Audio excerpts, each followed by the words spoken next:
पाठ 7। बहकावे में न आए।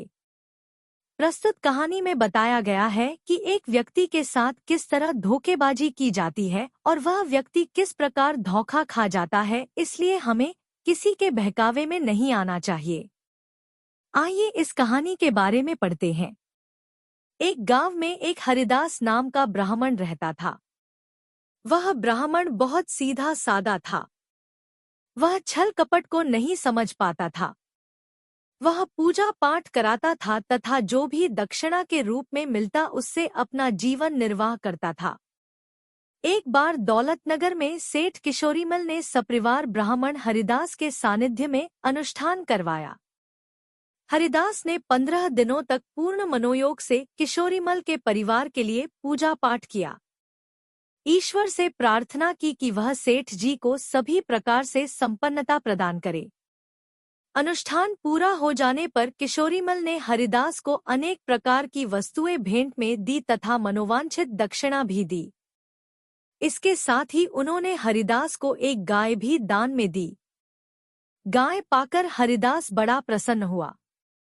हरिदास सेठ किशोरीमल से विदा लेकर गाय की रस्सी पकड़कर चल दिया। सेठ किशोरीमल नगर में रहते थे और हरिदास समीप के गांव में। गाय लिए हरिदास नगर से बाहर अपने गांव की ओर चल दिया।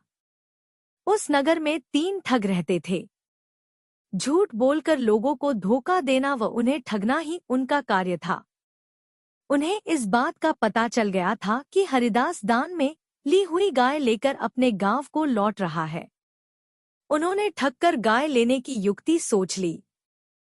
वे हरिदास के मार्ग में अलग अलग स्थानों पर जाकर बैठ गए।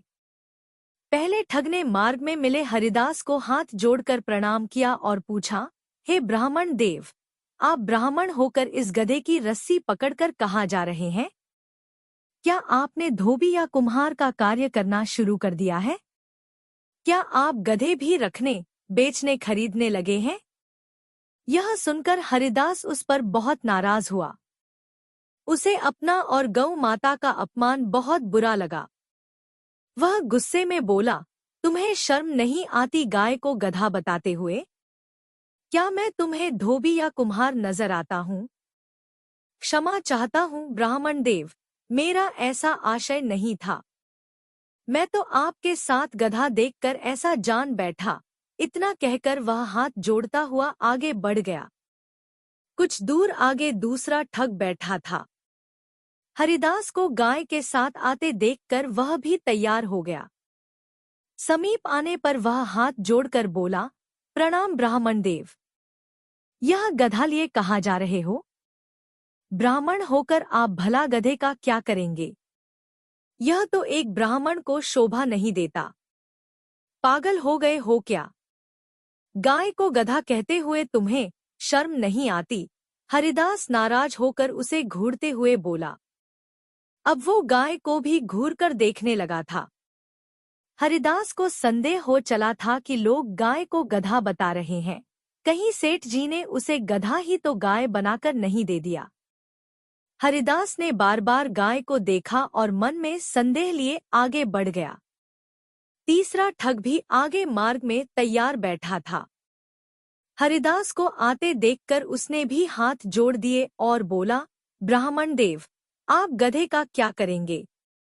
एक ब्राह्मण के हाथ में गधे की रस्सी शोभा नहीं देती। आपके हाथ में तो गाय की रस्सी होनी चाहिए थी। क्या आपको नहीं लगता कि गधा ब्राह्मण की गरिमा के सर्वथा प्रतिकूल है? छे कैसा समय आ गया। यह सब देख सुनकर हरिदास घबरा गया। उसने गाय को घूर कर देखा। संदेह में उसे गाय गधा नजर आने लगी। यह सोचकर कि इससे पहले इस गधे के साथ देखकर अन्य लोग उस पर हंसे, वह गाय को वहीं छोड़कर आगे बढ़ गया। हरिदास के आंखों से ओझल होते ही ठग ने गाय की रस्सी पकड़ी और चल दिया नगर की ओर। उसके दोनों भाई भी तब तक वहां आ गए थे। इस प्रकार झूठ बोलकर तीनों ठगों ने हरिदास को ठग लिया और गाय को अपने घर ले गए।